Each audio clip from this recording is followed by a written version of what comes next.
All right, Ken, thanks very much. Good evening, everyone. This is the Ireland Contracting Nightly Sports Call, powered by FanDuel Sportsbook. Bob Pompeani, Andrew Fillipponi with you again tonight at 412-575-2600. That's the number to call on the Bordas and Bordas hotline. You can also tweet us at KDPomp, at The Pony Show, and we have a lot to get into, beginning with Donny Shell this morning. Found out he also, like Bill Cowher, is in the centennial class of the 2020 Hall of Fame. 15 guys got on that list. Another local guy, Jimbo Covert, who went to Freedom High School. I remember watching him play, went to Pitt, Chicago Bears. Andrew Fillipponi, let me ask you about this. Number one, Donny Shell's the kind of guy that I thought was long overdue to get in this. Yeah. Because bottom line is 70 takeaways in a career, 51 interceptions, 19 fumble recoveries, not to mention 17 rounds of a draft. He wasn't even drafted, and yet he got an opportunity. It took a while. And then he ends up being in the Hall of Fame. It took a long, circuitous route to get here, but I think he's worthy. Well, he has great references. You know, you're going to get a job, Bob. You want to be able to put great names on there. You know, if I was going for a job at, say, CBS Sports National, I'd use you. You know, I'd want to have the Pompeani. You already do a national CBS radio show. What are you talking about? I need to go to you and say, hey, I know Pony Show. Put me on. I mean, you've got Mel Blount, you've got Jack Ham, you've got the Rooney family that have vouched for him as a Hall of Fame caliber player. You come from, and I know most of his work was on the latter two Super Bowl teams and then into the 1980s. So it's not like he was a stalwart on all four Super Bowl winning teams in the 70s. But I think the numbers speak for themselves. I'm a little bit confused as to why it took him so long to get in as well. The centennial class thing, though, some parts of it, I know we're going to get into it, are a little bit sketchy for me. Yeah, they are. There's so many guys now this year. Some say it's too much, and it's too much part of a celebration that's gone on all season long. But they made this opportunity.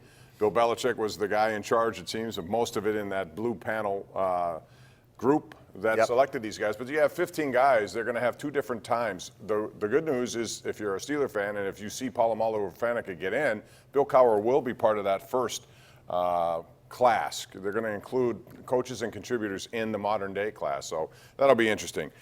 Two more guys coming up, Polamalu and Faneca, just real quick. Yes, no, maybe? I think Polamalu, to me, if Ed Reed is a first ballot Hall of Famer, Polamalu has to go in. I think that there's a very narrow margin, a very slim margin between those two guys.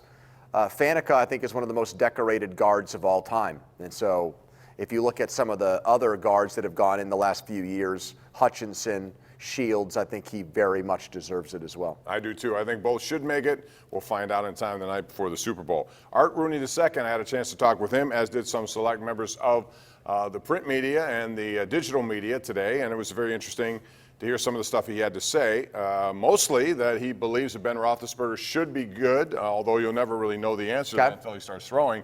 And he doesn't feel the need to bring in a veteran backup quarterback, which I kind of wonder about, just because if you're not sure, I mean, the doctors can tell you something, and he could look fine all of a sudden when you're dealing with an elbow at an older age. You might want to insulate yourself in case something happens. I think they absolutely have to. I totally disagree with Art Rooney on this. I think the Steelers have sent a lot of mixed messages, Bob, when it comes to Mason Rudolph. First, they say there's a first-round grade on him, and then at the first sign of trouble this season, you know, they hit the eject button on him, and they went to Devlin Hodges. Okay, so but there were circumstances that dictated that, right? I mean, he's coming off a concussion, that Cleveland game, all of that stuff. He didn't suffer a concussion in the Cleveland game. No, though. but he suffered character assassination in the Cleveland game. And there was a lot of stuff building up on a young quarterback who was in there for the first time with a limited offensive staff. Okay, but I want you to, I'm not you, but I would ask Art Rooney to reconcile some of these facts.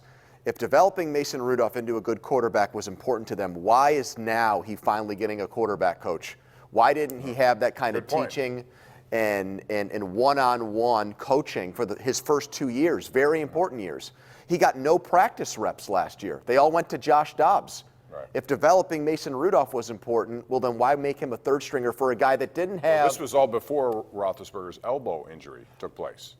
Yes, but when they drafted him, they didn't treat him like he was your run-of-the-mill Landry Jones, Josh Dobbs.